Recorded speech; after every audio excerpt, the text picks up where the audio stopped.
Aw bisimina wasolon 24 bololo siraw sanfɛ an bɛ foli ta k'a ɲɛsin an ka abonné bɛɛ lajɛlen ma ani fɛn fɛn ɲɛ b'an na ni wagati in na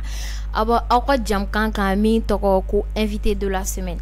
Invité de la semaine ale ye jamkan ye ni dɔgɔkun o dɔgɔkun an bɛ mɔgɔ dɔ wele ka na a ka na ɲɛfɔli k'an ye jamana kunkan ko kan minnu kɛra minnu ma ɲa fɛɛrɛ ni nɔgɔya minnu bɛ se ka boloda yaasa an ka jamana bɛ se ka jidi ka taa fɛ. O hukumu kɔnɔna na an ka maa welelen min b'an bolo kɔrɔ yan ale tɛ mɔgɔ dogolen ye ale ye journaliste ye ka fara o kan association des blogueurs du Mali o président do ani association des professionnels des médias sociaux o fana président do. Maliki Konate b'an bolo kɔrɔ yan. Monsieur Malik, bonsoir. Bonsoir. Merci beaucoup d'avoir répondu à notre appel. C'est un plaisir pour moi. Plaisir est partagé. Malik, sans plus tarder, amena do anga babu konnana. Ni foli bi bolo ka ɲɛsin an ka abonné ma yana nga damne. D'abord n bɛ wasolon 24 lajɛbaga bɛɛ lajɛlen Mali kɔnɔ ani Mali kɔ kan ka bɛɛ lajɛlen fo k'aw yɛrɛ fɛnɛ fo baarakɛla fɛn fɛn bɛ yan ka bɛɛ lajɛlen fo minnu bɛ plateau kɔnɔ ani minnu bɛ plateau kɔ kan k'u bɛɛ lajɛlen fo an b'a fɔ ko ne yɛrɛ bɛ n yɛrɛ ka kɛnɛ kan parce que ni ko wasolon i ko Mali Konate donc an ye wasolon jamanatigi donc an b'an yɛrɛ ka kɛnɛ kan. Merci beaucoup. Monsieur Malik, bon k'a daminɛ an y'a ye k'a fɔ i bɛ ka kalan kɛ association i ka association tɔgɔ la i bɛ ka kalan kɛ réseaux sociaux baarakɛlaw kunna yala laɲini ye jumɛn ye? Bon an b'a bɛɛ lajɛlen b'a kalama an bɛ don min na ko bi an ka jamana kɔnɔ Mali la i bɛ taa sɔrɔ k'a fɔ bɔlɔlɔ sanfɛla a utiliser no ka caya i bɛ taa sɔrɔ bɔlɔlɔ sanfɛla an bɛ don min na ko bi an bɛ se k'a fɔ yɛrɛ ko jamana ɲɛmaaw yɛrɛ u bɛ décision caman ta ka sababu kɛ bɔlɔlɔ sanfɛla ye donc o bɔlɔlɔ sanfɛla kelen n'an b'a fɔ ma ko réseaux sociaux i bɛ taa sɔrɔ k'a fɔ an bɛ don min na ko bi maa dɔw fana b'a utiliser cogo la mun b'a ye k'a fɔ u t'a kɛcogo dɔn u t'a dɔn a kan ka lawaleya cogoya minnu na ani fɛnɛ dɔw fana bɛ yen nɔ i bɛ taa sɔrɔ hali n'i y'a sɔrɔ u b'a dɔn mais u bɛ waleya dɔw kɛ waleya minnu man ka kɛ bɔlɔlɔ sanfɛ. Donc initiative tɛ dɔwɛrɛ ye foyi ye ka se ka o bɔlɔlɔ sanfɛla in san ka se ka a labɛn cogoya min na maa minnu b'a utiliser u k'a utiliser ka ɲa maa minnu b'a baara fɛnɛ kɛ u k'a baara kɛcogo dɔn cogo min na olu bɛ nafa sɔrɔ a la mɔgɔ wɛrɛw fɛnɛ bɛ nafa sɔrɔ a la ni jamana fɛnɛ bɛ nafa sɔrɔ a la parce que fɛn o fɛn i bɛ taa sɔrɔ kɔlɔlɔ b'a la nafa b'a la bɔlɔlɔ in fɛnɛ sanfɛla kɔlɔlɔ b'a la cogoya min na nafa fɛnɛ b'a la ten cogo la donc an bɛ ka maaw la kalan bɔlɔlɔ bɛ utiliser cogoya minnu na n'i bɛ vidéo kɛ vidéo kan ka bila cogoya minnu na n'i bɛ photo fɛnɛ bila photo fɛnɛ bɛ bila cogoya min na n'i bɛ publication fɛn o fɛn kɛ i bɛ baaraw fɛn fɛn k'a sanfɛ ka se k'o bɛɛ lajɛlen dɔn ani fɛnɛ yɔrɔ min fɛnɛ don a ka kan a kɛlen n'a fɔ bɛɛ da don donc bɛɛ da kɔni na i tɛna fɔ k'i bɛ t'i ka sanu firi ye donc i b'a sécuriser cogoya min na e yɛrɛ maa min b'a utiliser ka se k'i yɛrɛ protéger ka se k'i kisi ka bɔ fɛn caman tɔɔrɔ ma donc an bɛ ka maaw la kalan o baara cogo min na u bɛ se ka bɔlɔlɔ in utiliser ɲuman sira fɛ ka sɔrɔ a ma kɛ ni fa nɛni ni ba nɛni walima ka mɔgɔ buruja walima ka don mɔgɔw ka vie privée la donc an b'o baara ninnu de kɛ cogo min na ka se ka mɔgɔw former mɔgɔw ka se ka faamuyali sɔrɔ barisa ni maaw ye faamuyali caman sɔrɔ a la i bɛ taa sɔrɔ a bɛ kɛ nafa ye jamana ma a bɛ kɛ nafa ye a tigilamɔgɔw ma wa a bɛ kɛ nafa ye jamana kɔnɔdenw fɛnɛ ma a bɛ kɛ nafa ye jamana ma yɔrɔ jumɛn min na i bɛ taa sɔrɔ bi na jamana tɛ se ka maa bɛɛ lajɛlen recruter k'a fɔ k'an bɛ bɛɛ ta fonctionnaire la mais i bɛ taa sɔrɔ bɔlɔlɔ sanfɛla la i bɛ se ka misaliya an filɛ nin ye wasolon 24 sanfɛ mais wasolon 24 la maa dɔw fɛnɛ bɛ baara kɛ yan o maa minnu bɛ baara kɛ olu fɛnɛ bɛ se k'u dahirimɛ sɔrɔ ka sɔrɔ hali ne y'a sɔrɔ ma siri jamana na fɔlɔfɔlɔ i tun b'a ye k'a fɔ f'i ka entreprise baw dayɛlɛ ka se ka maaw ta mais bi na bɔlɔlɔ sanfɛla i bɛ se ka fɛn caman sɔrɔ ka sɔrɔ a ma se o bɛɛ lajɛlen na ka utiliser o cogoya cogo la jamana bɛ nafa sɔrɔ parce que n'o kɛra cogo cogo jamana ye impôt bɛ sara jamana ye taxe bɛ sara jamana ye maa minnu fɛnɛ bɛ yen ne y'a sɔrɔ k'a fɔ k'olu fɛnɛ bɛ recruter don ni ala ye nɔgɔya caman yɛrɛ kɛ olu tigilamɔgɔw mana taa inscrit INPS ni AMO la o bɛɛ lajɛlen sen fɛ i b'a ye k'a fɔ jamana bɛ nafa sɔrɔ a la ani fɛnɛ u bɛ utiliser minnu kɛ maa minnu fɛnɛ bɛ yen ne y'a sɔrɔ u b'u lajɛ olu tigilamɔgɔw bɛ nafa sɔrɔ a la ka faamuyali sɔrɔ a la ka sɔrɔ a ma kɛ dɔrɔn k'i tɛ sigi ka vidéo la a y'a sɔrɔ dɔ bɛ ka dɔ fa ni dɔ bɛ ka dɔ ba ni walima dɔ bɛ ka dɔ buruja a ma ko si ye mais a ka kɛ sira ye sira min bɛ yen ne y'a sɔrɔ jamana bɛ nafa sɔrɔ a la jamanadenw bɛ nafa sɔrɔ a la yɔrɔ min na o ye fɛnɛ ne y'a sɔrɔ a bɛ ka utiliser cogo ɲuman na misalila jamana ɲɛmɔgɔw ye fɛn dɔ ta fɛn mun bɛ yen ne y'a sɔrɔ k'a fɔ a tɛ taa jamanadenw jimi sira fɛ u bɛ se k'a dénoncer Facebook sanfɛ walima k'a dénoncer bɔlɔlɔ ninnu sanfɛ cogoya mun na jamana ɲɛmɔgɔw ka se k'a changer k'a kɛ jamanadenw sago ye donc o bɛɛ lajɛlen na a bɛ se ka kɛ nafa ye jamanadenw bolo n'a fɔ a bɛ se ka kɛ veille citoyenne ye cogoya min na ka se ka jamana ka marabolo mara taabolo ka se k'a lakɔlɔsi bɔlɔlɔ sanfɛ. Maliki Konate faamuyali sɔrɔlu la kosɛbɛ sisan an bɛna an da don I ni politologue cɛla la monsieur le politologue an y'a Segu Tunkara mun de tɛmɛna aw ni ɲɔgɔn cɛ concrètement. Bon ni kɔni ɲininkali ne tun bolo an tun ka ni affaire in tun tɛmɛna ka ban. A ka d'an ye I k'i da don a la dɔɔni. Parce que aw journaliste filɛ nin a bɛ ko sɔgɔbɛ fo ka taa n'a ye yɔrɔ dɔ la. Bon ne tun bolo ni affaire tun banna ka ban a tun man di ne yɛrɛ ka segin nin kuma ninnu kan bilen. Nka n'i ye ɲininkali kɛ na mun de tɛmɛ bon mun tɛmɛna ɲɔgɔn cɛ dɔwɛrɛ tɛ je crois que maaw b'a kalama déjà mais comme i ko ko n da don a la dɔwɛrɛ foyi tɛ kuma dɔw de taara kan sɛgɛrɛ kuma minnu bɛ yen ni y'a sɔrɔ k'a fɔ a yɛrɛ k'a fɔ nkalon don tiɲɛ t'a kuma ninnu na o kɛra sababu ye ni maaw bɛ neni maaw bɛ nburuja bɔlɔlɔ sanfɛ donc n fɛnɛ ko k'a fɔ n fɛnɛ tɛ se ka n sigi ten parce que sariya bɛ yen sariya mun bɛ yen ni y'a sɔrɔ a bɛ fɔ ni maa ye nkalon tigɛ ka da i la walima ka kuma f'i ma kuma mun bɛ yen ni y'a sɔrɔ a b'i ka mankutu tiɲɛ I bɛ se ka se sariya tigilamɔgɔ fɛ olu bɛ a tigilamɔgɔ wele a bɛ se ka réparer cogo min na k'a réparer ten donc n y'o de kɛ n ye plainte ladon plainte fɛnɛ na a mɛnna dɔɔni parce que ne ye plainte la depuis octobre 2021 l'autre jour dimanche jan tɛmɛnen a minɛna a taara fɛnɛ bon lundi n taara kurakuraya kɔfɛ mardi an wulila ka taga kan ka taga a kuma a ko la donc an taara kuma a ko la bɛɛ lajɛlen fɛla ta fɔ sariya kan ka boli sira minnu fɛ olu fɔra sariya kan ka boli sira minnu fɛ o de ye k'a fɔ a ye kumakan minnu fɔ kumakan kelen a ka taa sigi bɔlɔlɔ kelenw sanfɛ a ka taa ɲɛfɔli kɛ jamana kɔnɔdenw ye k'a fɔ ale de filila donc a y'o kɛwale ninnu kɛ ani fɛnɛ yafa ninnu fɛnw delila de crois que nin ko in a kɔni banna ka ban anw y'a bila an kɔfɛ parce que anw ka laɲini tun ye mun ye o de ye k'a fɔ dɔrɔn jamana kɔnɔdenw ye maaw ye mun ye kumakan min ta k'a ɲɛsin an ma kumakan ninnu tɛ sababa ye nkalonfinw don k'a tigɛ k'a danna donc a tigilamɔgɔ yɛrɛ y'a ye k'a fɔ ale yɛrɛ fɛnɛ ye kuma min fɔ o tɛ sababa ye donc je crois que an bɛ nin ko in bila an kɔfɛ ten ka tɛmɛ a kan. O b'a yira k'i yafara politologue ma. Bon ne kɔni n kɔni tɛ mɔgɔ wɛrɛ ta nɔ ne Mali kɔni ni ne ma yafa n t'a kɛ munafigiya ye ka n jɔ progrès ɲɛkɔrɔ walima ka n jɔ politologue ɲɛkɔrɔ k'a fɔ ko n yafara k'a sɔrɔ n ma yafa. Mun kama I yafara. Bon ne yafara fɛn mun na o de ye k'a fɔ ale da mun y'a fɔ ka kuma ta k'an sɛgɛrɛ kuma mun tɛ tiɲɛ ye ne ko a ma dalilu b'a bolo wa a ko dalilu t'a bolo n ko a ma I y'a fɔ kun jumɛn na ko dusubɔ de y'a bila n ko dusubɔ min ye bila e ye mun ta ka ne sɛgɛrɛ nu donc a bɛ réparer cogo min na e de b'a réparer tɔgɔ fɔ donc a ye yafa deli parce que a kɛra sababu ye ka se ka don n ka ɲɛnamaya kɔnɔna na n ka hadamadenya kɔnɔna na yafa deli o kɔfɛ a ko k'a fɔ ale y'a fɔ yɔrɔ min na a bɛ taa o yɔrɔ kelen na k'a fɔ maaw ɲɛna k'a fɔ ale filila ale ye kuma min fɔ o tɛ tiɲɛ ye sababa tɛ donc o hukumu na ne yafara parce que ne ka laɲini tun ye mun ye o de ye k'a fɔ ale k'a fɔ ko ale bɛ ka mun fɔ o tɛ tiɲɛ ye ani fɛnɛ a y'a fɔ maa minnu fɛnɛ ye k'a fɔ kumakan fɔ a ka taa fɔ o tigilamɔgɔ fɛnɛ k'o tɛ tiɲɛ ye ne ka kuma banna yɔrɔ la ne kɔni ta kɔni ne kɔni ko n yafara o n yafalen ne ko n tɛ yafa fɛnɛ n t'a f'i ma ko n yafara ka tila ka minɛ n kɔrɔ dɛ n b'a f'i sigilen ɲɛna n ma yafa a bɛ kɛ cogo min na a bɛ cɛrɛ o cogo la donc kɔrɔ b'a yira ne yafara pewu nin ko in kɔni bilalen n m'a fɔ ko ni fɛn wɛrɛ kɛra kɔfɛ mais nin ko kelen kɔni nin ye nin bannen pewu fo lahara. O diyara an ye kojugu. Segu Maliki Konate, excusez-moi. Bon, an bɛna don min na sisan est-ce que I bɛ se k'a fɔ an ye abonné bɛɛ lajɛlen internaute bɛɛ lajɛlen réellement si tu ne travailles pas pour la France ou bien si tu n'es pas financé par la France. Je crois que une question ninnu a ka gɛlɛn quoi. Premier yɔrɔ min na je travaille pour la France quoi. Quelqu'un qui travaille pour la France, ça va sɔrɔ déjà k'a bɛ France ONG dɔ la walima a bɛ France yɔrɔ dɔ la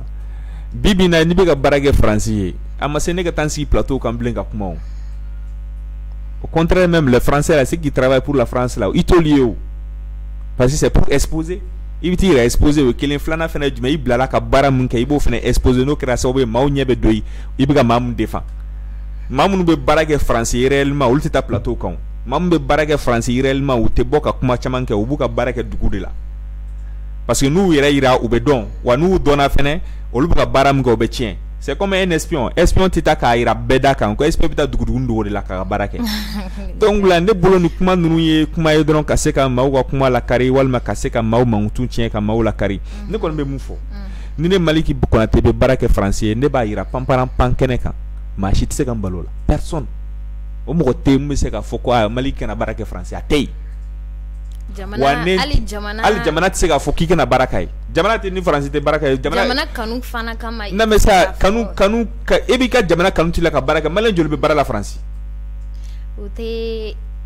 ala non menale malien joli ka fo ni wakati na France c'est mais un problème oui France c'est un problème chamana mais malien joli be barake France ya na nga dukulo santa me domina ko bi joli be barake France ambassade la joli be barake consulat la joli be barake France ka ONG mbe malien joli be barake France ka mo France be mam sara na bora ko say na Emmanuel Macron ka fo ku ka mam u ka mam u be mam sara nga service public la ka ko to sara blé malien France be malien den joli sara pour ko ka baraka nga selfie dawla atunde fo ka banere AFD kilingem be ano na agence France développement alet me malien joli sara malien den joli sara pour ko ka baraka Mali France bu sara me be baraka Mali anga ta département ministère la France ka conseiller joli me no ni France bu sara pour ka mol gain parce que ko France bu sara amina baganere ma parce que no ko doron tout simplement je ne suis pas d'accord avec la Russie.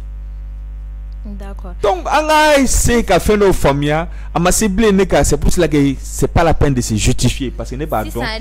ne ba donc tout simplement mamu be barake français o tikla mo tina plateau kan to shila ka exposé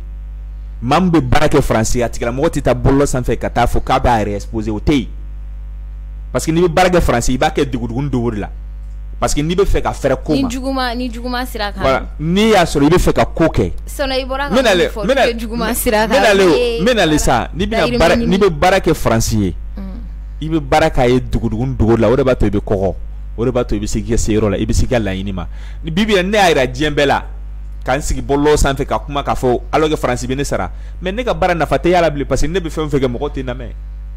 oh ah non avec baraka français ou tala mais na fa me bala bli même aujourd'hui ni français be ne sara je ne suis plus utile à la France parce qu'au contraire même ne kulo yera français be goshide est-ce que français ko di français wa. Donc c'est comme entreprise là ni entreprise ni bigam entreprise nga fenga ni e borado ka kuma entreprise no mabe jiga entreprise ga entreprise be toy donc anga kuma ko fondo famille ko fem munum be ni asoro ko munum be c'est pour ça que souvent akuma kamena yele quoi donc anga ni bela jelen to ma munum be barake tigi français ou bol don ulbe olu e joni mais ou be ça amase no ko fo ça ala anga département ministériel ou be mais si mais kuma bateo Emmanuel Macron ma fo kumbe mamunu sara ku yo dabla wa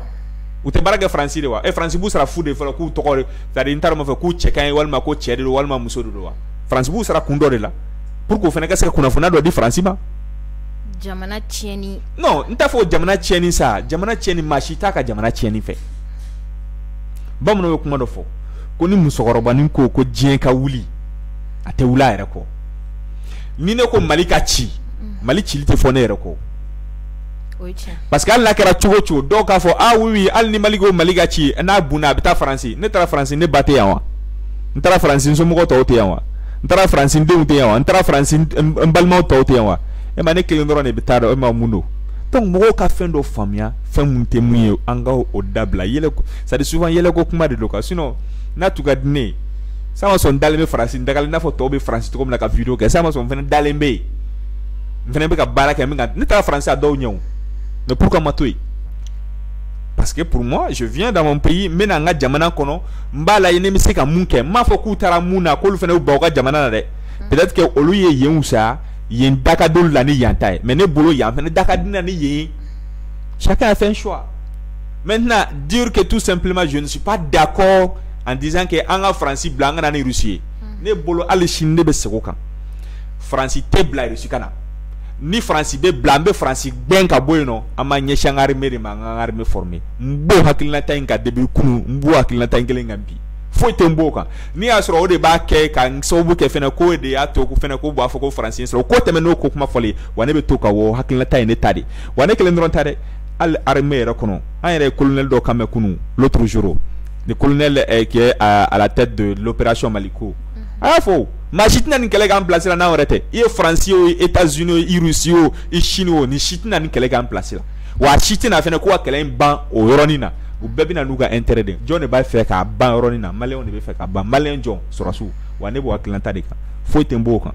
Ni a so de benke français o kankai. Ni a so de benke français ka John o kankai. Ni a so de benke fene ko français de be kan sra o kankai.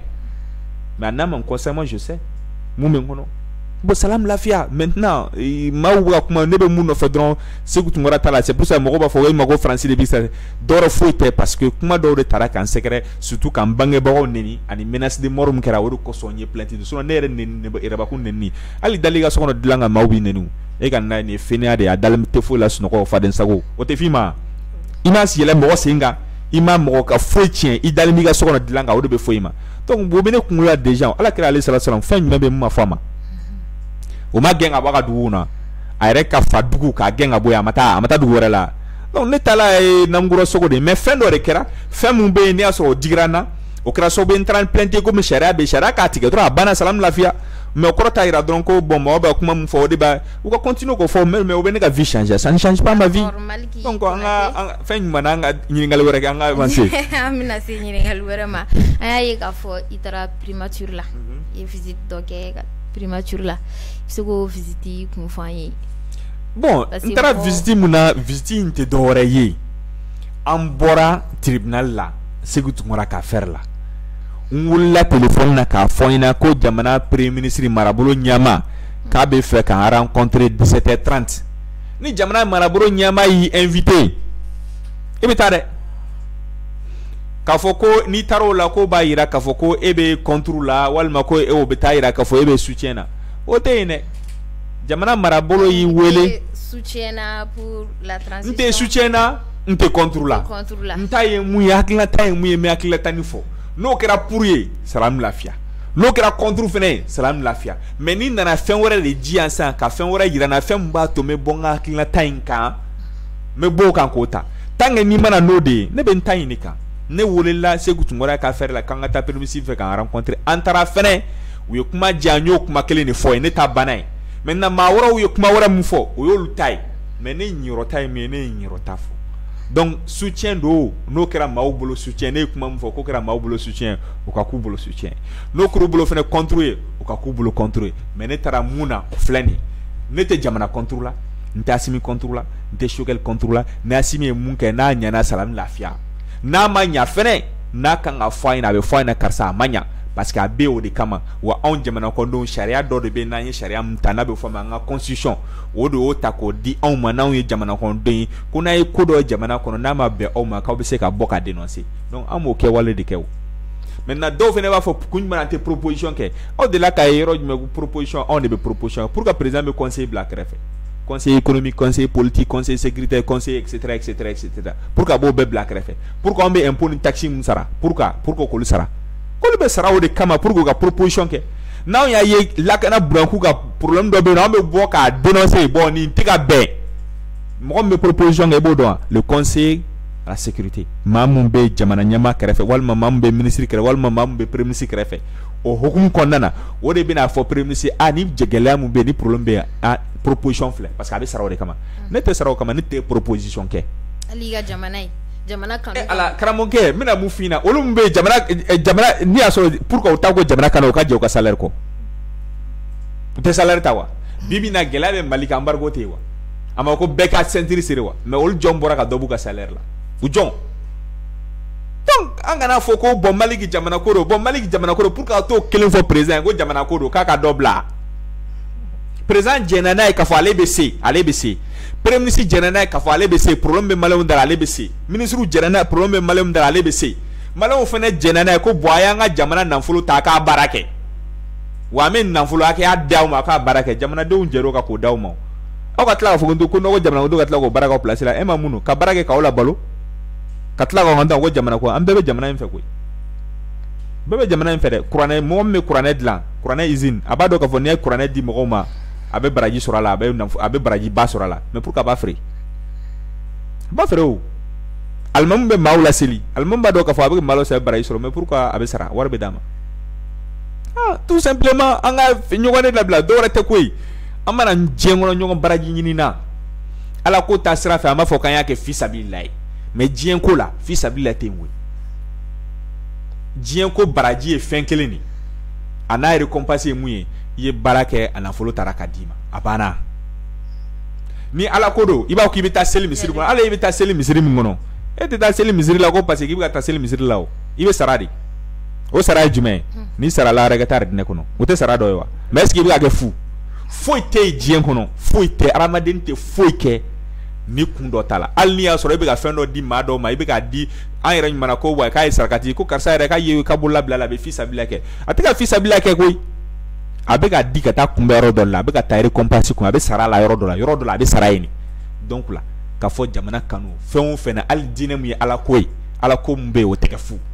kuma tɛ fɛn wɛrɛ ma parce que i b'o mun kɛ i bɛ fɛ ka don aridinɛ kɔnɔ o ye sara dɔ ye donc foyi tɛ mun ye fu ye k'a fɔ ko jamana kama ko proposition donc a fu ɲɛna k'u yɛrɛ ka u ka bɔ yen n'u tɛ se n'i y'a sɔrɔ tiɲɛna solution t'u bolo u ka bɔ yen solution b'an bolo an bɛ taa comme a bɛ k'a fɔ k'an ka proposer donc n'anw sera yen waati min na an bɛ proposition kɛ en ce moment n'anw fɛnɛ dɛsɛra u b'an fɛnɛ bɔ yen maa min bɛ se ka kɛ o bɛ na c'est comme ça an tɛ ɲɔgɔn baraji ɲini na diɲɛ kɔnɔ. D'accord Maliki Konate an ka wagati kofɔlen bɛ k'i sɛnsɛn dɔɔni dɔɔni donc i bɛ se ka expliquer an ye comme an y'a ye kunun politologue bɔr'i fɛ yen se ka dɔɔni fɔ an ye. Non aw fɛnɛ bɛ question poser kojugu politique ne y'a fɔ an ɲɛna politologue ko in nin ye nin ko bannen pewu ne ɲinɛna nin affaire yɛrɛ kɔ a bɔra an fɛ yen kunun dɔwɛrɛ foyi tɛ an bɛnna mun kan progrès ɲɛkɔrɔ tribunal la o kɛlen don o tɔ laban de tun a nana so a y'a fɔ k'a fɔ k'a bɛ na so ko kana yafa deli kɛ so ani fɛnɛ a bɛ fɛ ne n'a ka jɛ ka vidéo kɛ ɲɔgɔn fɛ a nɔrɔ de la so o de kɛlen filɛ nin maintenant n bɛ mun fɔ dɔrɔn politique ko in nin y'a bannen pewu ne yɛrɛ tɛ fɛ ka c'est à dire c'est derrière moi quoi an ka tɛmɛ nin affaire kan an ka taa affaire wɛrɛ la.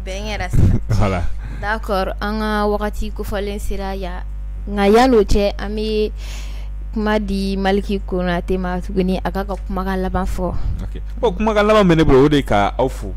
aw ka wulikajɔ la c'est pas facile baara min na a ma nɔgɔn au début c'est vraiment n t'a dɔn n b'a fɔ cogo min na a ka gɛlɛn quoi baara min na a ma nɔgɔn yɛrɛ yɛrɛ de donc an bɛ dugawu de kɛ ala ka ko ta fanga d'aw ma hali bi ka se ka musakako bɛɛ nɔgɔya fɛn o fɛn ye a baara kɛcogo ka se k'o nɔgɔya aw ye o fɛnɛ kɔfɛ ka dugawu fɛnɛ kɛ jamana ye ala ka jamana in ka basigi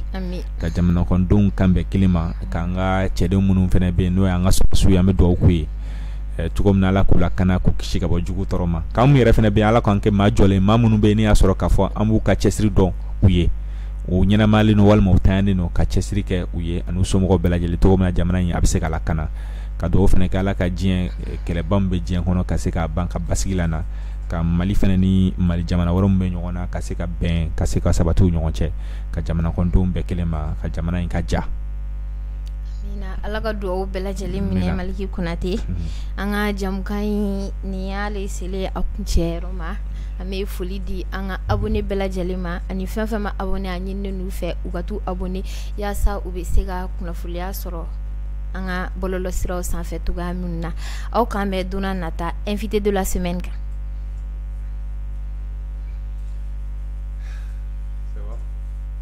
Ama i ka kili cayara kojugu. Kamera tun sara. Yaku a banna ka ban.